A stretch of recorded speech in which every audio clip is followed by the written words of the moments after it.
Good morning all of you. आज हम लोग डिस्कस करने वाले हैं टीआरएनए मॉलिक्यूल को। आप सभी लोग जानते हैं आपके एग्जाम में ये टॉपिक काफ़ी इंपॉर्टेंट है और पूछा जाता है। टीआरएनए मॉलिक्यूल को एडॉप्टर मॉलिक्यूल भी कहते हैं क्योंकि ये एमआरएनए और अमाइनो एसिड के बीच में इंटरेक्शन को मीडिएट करता है। कभी भी अमाइनो एसिड डायरेक्ट एमआरएनए के साथ बाइंड नहीं होते, इस बाइंडिंग को मीडिएट करते हैं टीआरएनए। इसी वजह से इसे हम लोग एडाप्टर मॉलिक्यूल भी कहते हैं। तो हमारा आज का टॉपिक है tRNA molecule. TRNA molecule cytoplasm में प्रेजेंट होते हैं और ट्रांसलेशन में पार्टिसिपेट करते हैं, फ्रीली साइटोप्लाज्म में प्रेजेंट होते हैं। इसी वजह से इन आरएनए मॉलिक्यूल को सॉल्युबल आरएनए भी कहते हैं। इनको सॉल्युबल आरएनए भी कहा जाता है, आपको ध्यान रखना है। TRNA molecules are also called soluble RNA molecules. दूसरा इंपॉर्टेंट पॉइंट ये है, क्या टीआरएनए डबल स्ट्रैंडेड होते हैं या सिंगल स्ट्रैंडेड होते हैं? तो टीआरएनए सिंगल स्ट्रैंडेड स्ट्रक्चर होते हैं, डबल स्ट्रैंडेड नहीं होते हैं।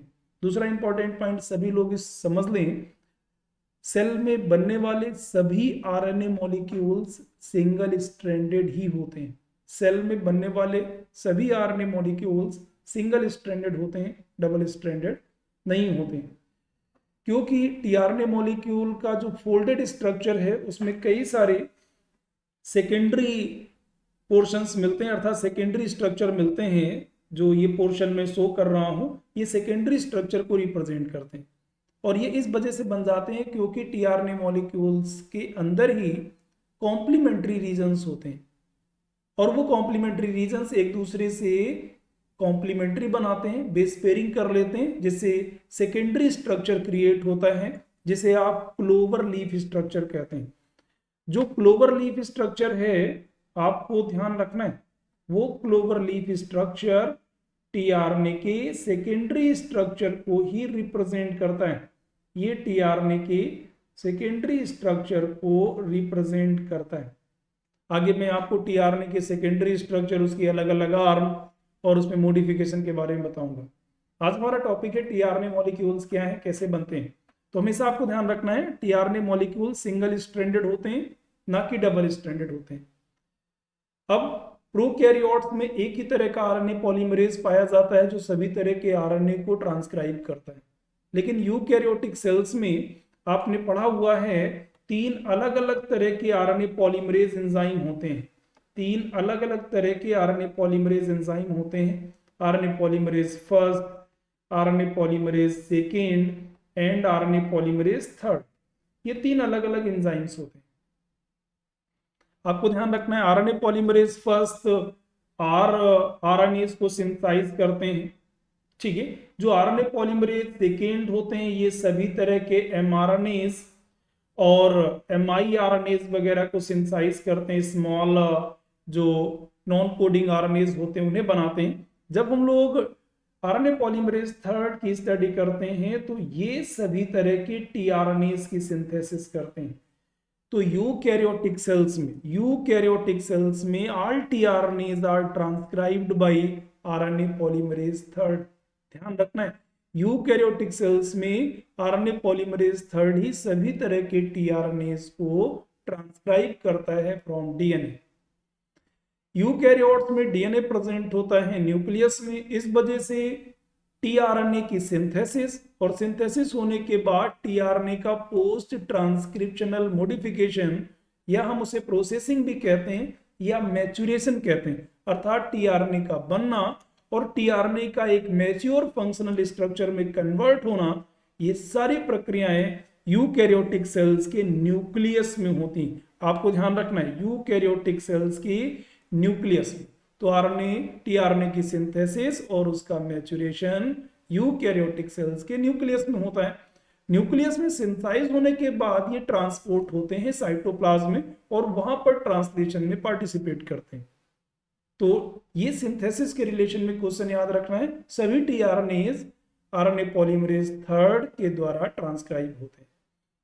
जब हम किसी भी लिविंग सेल में टोटल आरएनएज का हम कंसेंट्रेशन चेक करते हैं तो उसमें कौन सा आरएनए कितना मिलता है, तो किसी भी लिविंग सेल में सबसे ज्यादा टोटल आरएनएज में सबसे ज्यादा आरएनए कंसंट्रेशन होता है आरआरएनए का। देन इसके बाद होता है टीआरएनए का, आपको ध्यान रखना है टीआरएनए का। और सबसे कम कंसंट्रेशन होता है एमआरएनए का।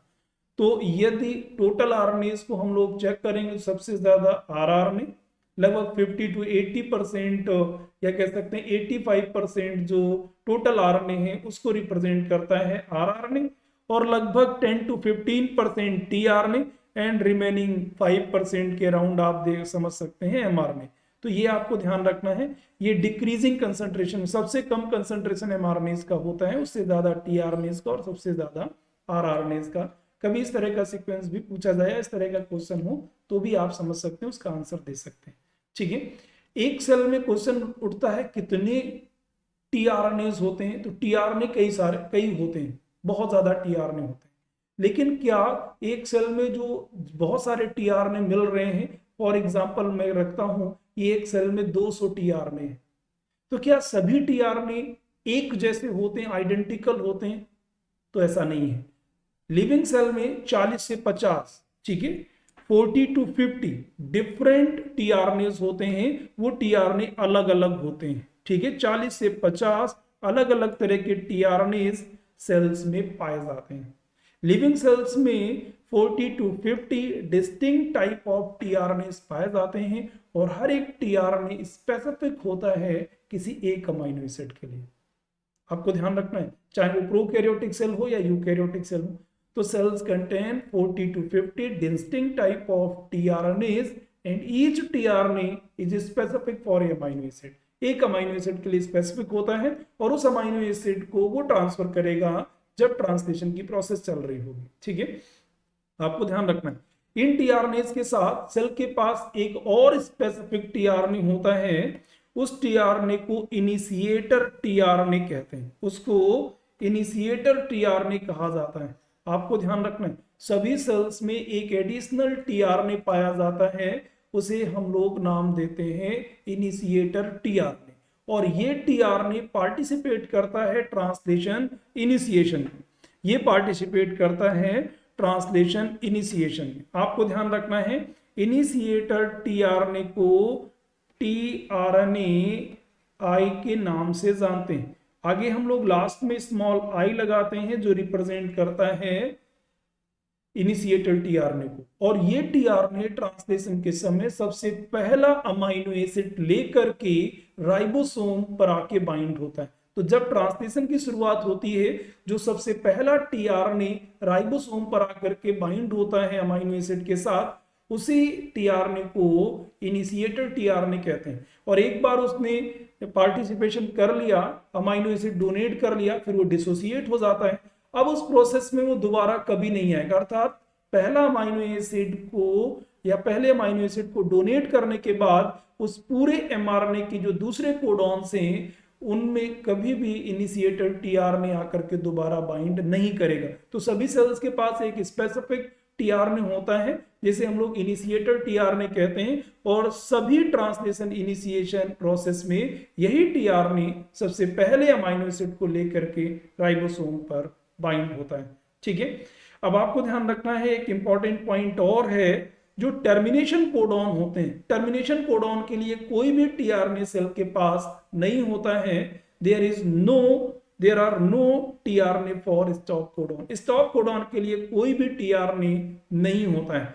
तो टीआरएनए के बारे में आपको ध्यान रखना है, सॉल्युबल आरएनए कहते हैं, सिंगल स्ट्रैंडेड होते हैं, यूकैरियोट्स में आरएनए पॉलीमरेज 3 द्वारा ट्रांसक्राइब होते हैं, यूकैरियोटिक सेल्स में इनकी सिंथेसिस और इनकी प्रोसेसिंग या मैच्योरेशन न्यूक्लियस में होता है। ये हमारी सेल्स के टोटल टीआरएनए का 10 से 15% रिप्रेजेंट करते हैं आरएनए कंटेंट। सेल के पास 40 से 50 अलग अलग तरह के टीआरएनए होते हैं। इसके साथ सेल के पास एक एडिशनल स्पेसिफिक टीआरएनए होता है जिसे इनिशिएटर टीआरएनए कहते हैं, और ये इनिशिएटर टीआरएनए ट्रांसलेशन इनिशिएशन में अमीनो एसिड को ट्रांसफर करता है। ठीक है, और स्टॉप कोडॉन के लिए कोई भी टीआरएनए प्रेजेंट नहीं होते। अगले टॉपिक में मैं आपके साथ डिस्कस करूंगा अगले वीडियो में टीआरएनए के स्ट्रक्चर के बारे में, टीआरएनए के क्लोवर लीफ स्ट्रक्चर के बारे में डिस्कस करूंगा, उसकी कितनी आर्म है, उनके नाम क्या है और नाम किस बेस पर उनको दिए गए हैं, कौन सी आर्म का रोल क्या है, इसके बारे में हम लोग डिस्कस करेंगे। तो ये हमारा आज का टॉपिक था ट्रांसफर आर्म। अगले टॉपिक में मैं टीआरएनए स्ट्रक्चर के बारे में आपके साथ डिस्कशन करूंगा। आप सभी लोगों को मेरा नमस्कार।